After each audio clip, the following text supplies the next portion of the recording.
welcome back to Cookery and Crime. Today we are back making cupcakes from the Hummingbird Bakery's Cake Days.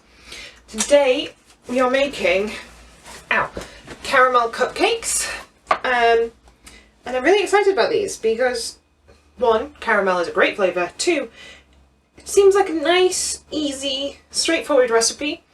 Unlike the tiramisu cupcakes, which had a lot of different steps, this caramel cake, caramel icing. And it seems to be standard butter icing and standard cake mix, just with added caramel. Just say dulce de leche, which, you know, I can't get dulce de leche, but I do have Nestle Carnation. Not the biggest fan of Nestle, you know, for a variety of reasons. But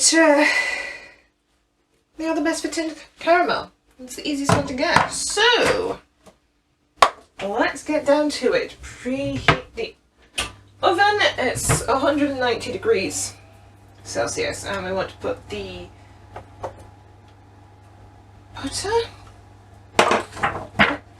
So whisk together butter, sugar, flour, baking powder and salt on a low speed until crumb-like in consistency.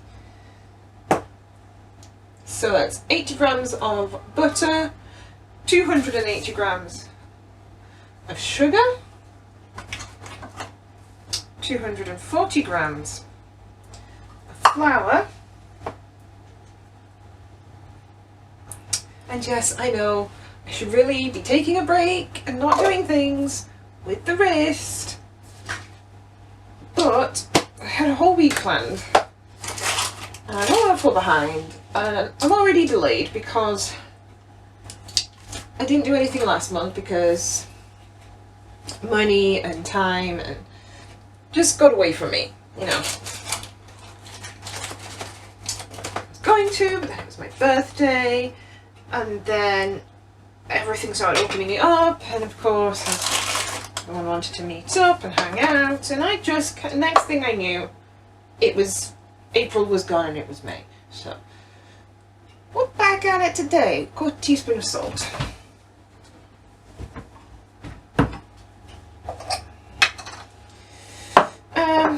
Also, you know, I needed to get stuff done. Things were going to start going off if I didn't use them soon. Because I planned it all out. I put all my ingredients all nice and ready, and then I did this. If you're wondering how I did this, I got roller skates for my birthday. And yeah, I went skating in the park. Well, tried to skate in the park. Fell on my arse. On my weight. I went back and kind of like to the right, and all my weight went on this hand. Not fun. Ow! I don't know what I've done to it. I'm fairly certain it's just a sprain. BRB. Today I'm going to be talking about Countess Elizabeth Bathory, a woman who is recorded in the Guinness Book of World Records as history's most prolific serial killer, and with a total of 600 alleged victims, is often cited as the inspiration for many modern vampire stories. Born in 1560, Bathory was a Hungarian noblewoman. Her family owned a lot of land within the Kingdom of Hungary, which is now Hungary, Slovakia and Romania, meaning that they were very powerful. Around the age of 12, she was betrothed to a man named Ferenc Nadasdy. He belonged to another Hungarian aristocratic family. However, around the age of 14, she allegedly had a baby with a lover from a lower class. Nadasdy is rumoured to have had this lover castrated and then torn to pieces by dogs. The child, a girl, was hidden from view. Elizabeth and Nadasdy were married in 1575, when Elizabeth was only 14. Nowadays, that seems outrageous, especially in Western cultures. But back then, it was pretty much the norm. Place the milk and vanilla essence in a jug with the eggs and whisk by hand until combined. This is going to be fun.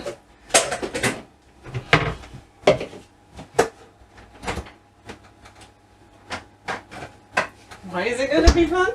I'll tell you. I'll tell you. I'm right-handed. Very right-handed. So, whisking with my left hand could be fun. So that is half a teaspoon vanilla essence.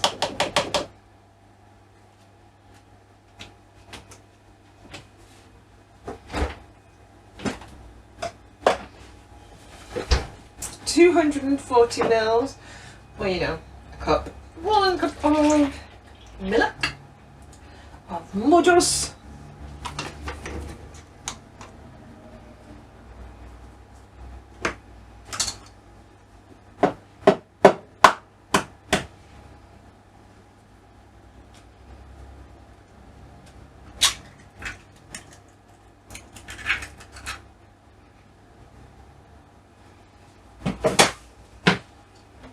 One egg.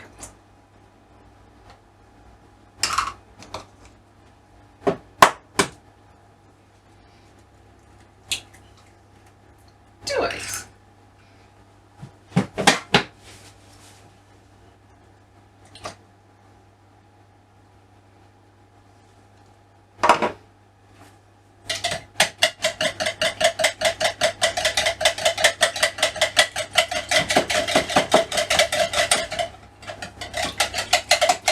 This is a learning curve. It does mean I get to learn how to do left-handed. You should see my handwriting with my left hand, it's atrocious. My teachers thought my general handwriting was bad, they'd be shocked. Pour 3/4 of this mixture into the dry ingredients.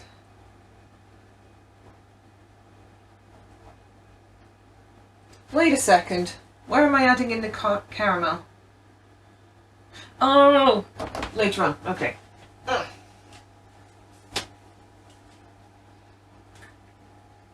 3/4, most of it, basically.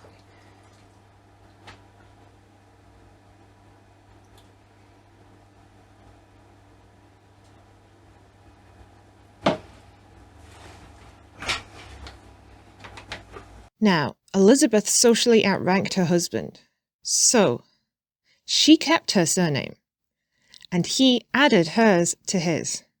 So basically, he got to brag about the fact that he'd married up. They lived in his castles, however. He was an ambitious soldier and often away fighting, and probably trying to conquer nearby areas. Elizabeth oversaw the running of the estates, and while he was away, had several lovers. However, she did have 4 children with him. He died in 1604 when Elizabeth was only 43.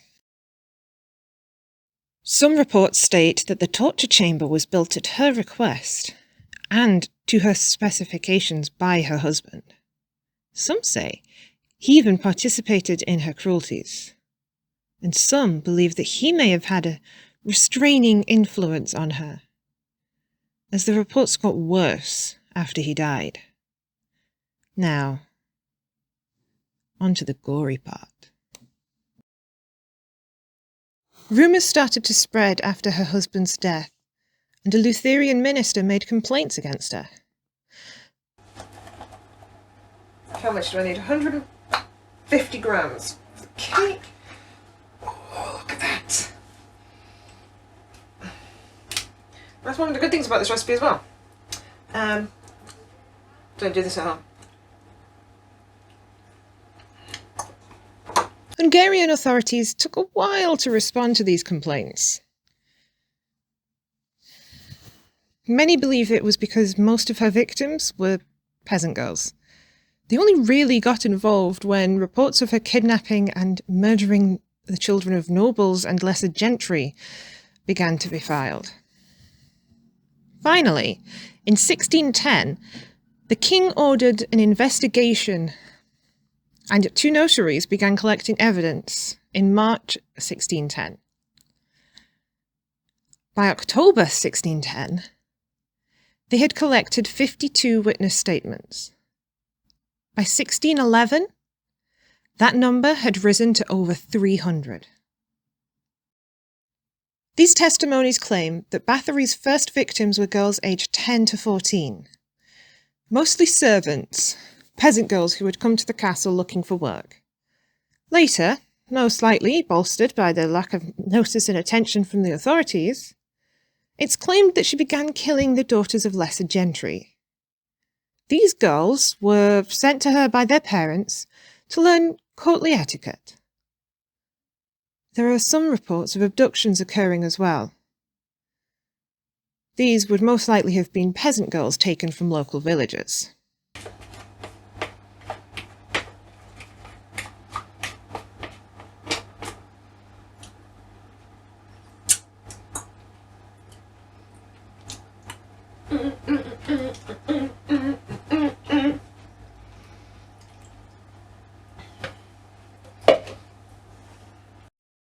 You might want to mute here if you're squeamish or at all unsettled by body horror. Witness statements described a variety of tortures and abuse as carried out by Bathory. The most consistently described included severe beatings, the burning or mutilation of hands, biting the flesh from the faces and other body parts, as well as freezing and starving to death. Some reports also included mentions of the use of needles. Now, what would happen here is the needle would be inserted underneath the fingernail, between the nail and the flesh, and pushed right down. This was a common form of torture in the medieval era, often used by authorities when interrogating prisoners. Some reports also mentioned girls being burned with hot tongs and then placed in freezing cold water, as well as being strapped down, covered in honey, and then covered in live ants or bees. There are even some claims that Bathory drank the blood of the girls or ate the flesh. It said she did this because she believed it would keep her young. Some witness statements named relatives that had died there, and some reported having seen signs of torture on dead bodies, some of which were in graveyards and others in unmarked locations. It does make you question how they'd seen these bodies and knew they came from the castle. But there you go. 2 court officials claim to have personally witnessed the Countess torture and kill young servants. Though you do have to wonder why they were there and why she felt so comfortable doing it in front of them, if that is in fact true. She was arrested in 1610 along with 4 of her servants, 3 female, 1 male. The servants were accused of being her accomplices and helping her with her tortures. The official in charge of the investigation claimed to have found 1 dead girl and another living prisoner in the castle. Many accounts state that when she was arrested, she was caught in the act of torturing someone. In fact, she was having dinner. Trial and execution would cause a huge public scandal, and since her family was highly influential and ruled large parts of Transylvania, Bathory instead would be put under strict house arrest, and further punishments would be avoided. Now, the interesting thing about a lot of the accusations and the witnesses, most of them testified they had heard the accusations from someone else. They didn't see anything themselves. The servants that were arrested along with Bathory confessed, but they confessed under torture. They were used as king's witnesses in court, but were executed very quickly. There's also no documents to prove that anyone in the area complained about the Countess. And this is a time period when if someone was harmed or committed petty crimes against their neighbour, a letter of complaint was written. Everything was documented, and yet there's no record of anyone complaining to any form of authority that this woman was torturing and murdering children. Elizabeth died in her sleep in 1614. She was buried in the local church on the 25th of November. However, some sources state that the villagers weren't very happy about this, and her body was eventually moved back to her birthplace, where it is interred in the family crypt. Today, however, the location of her body is unknown. 500 grams, so pound and 2 ounces. A lot of icing sugar.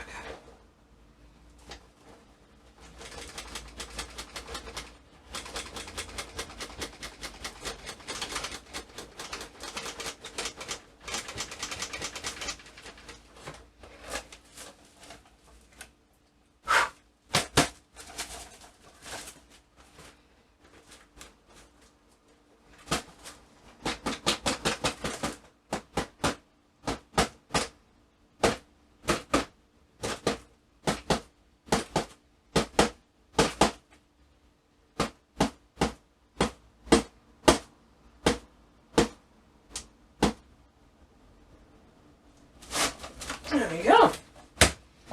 That's the only problem with icing sugar, it goes everywhere. This is going to make a mess. So even on the lower speed, it's going to make a mess. Told you.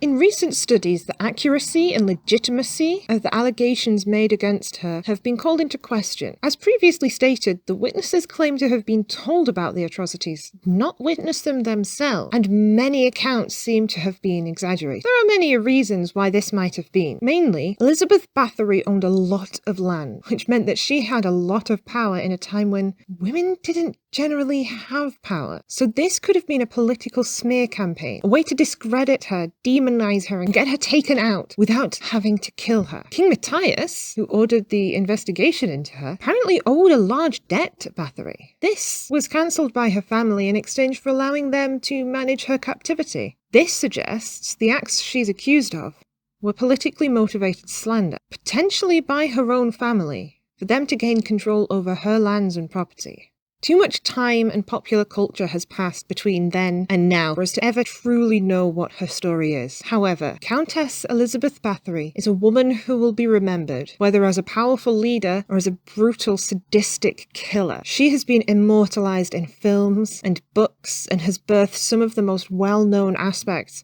of vampire lore. The one thing we can say for certain is that she did not bathe in the blood of virgins. That didn't appear in the accounts of her crimes until over 100 years after her death. So we can safely say that that part was made up. Okay, and here we have them. Our finished caramel cupcakes. Now, it does suggest saving some of the caramel to decorate. And I did try. But,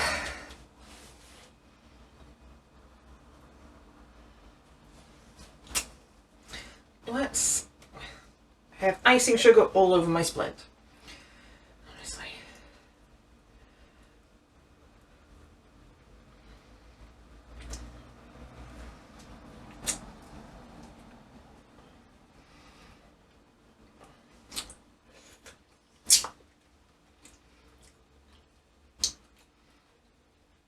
Very light sponge that is just falling apart. Probably would be better eating this with a fork or something, but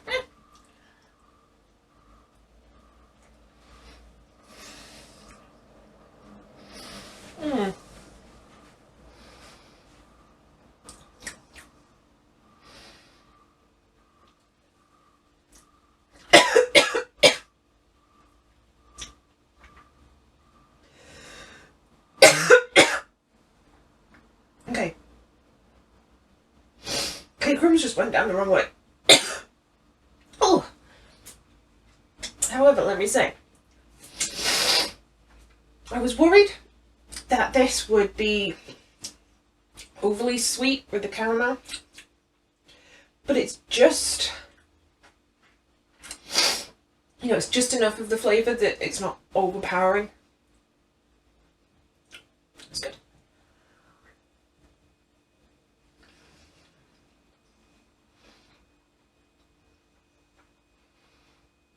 I probably needed to mix the icing a bit more. It's not very firm, very runny. But then again, it is very warm in here. But yeah, that's a success.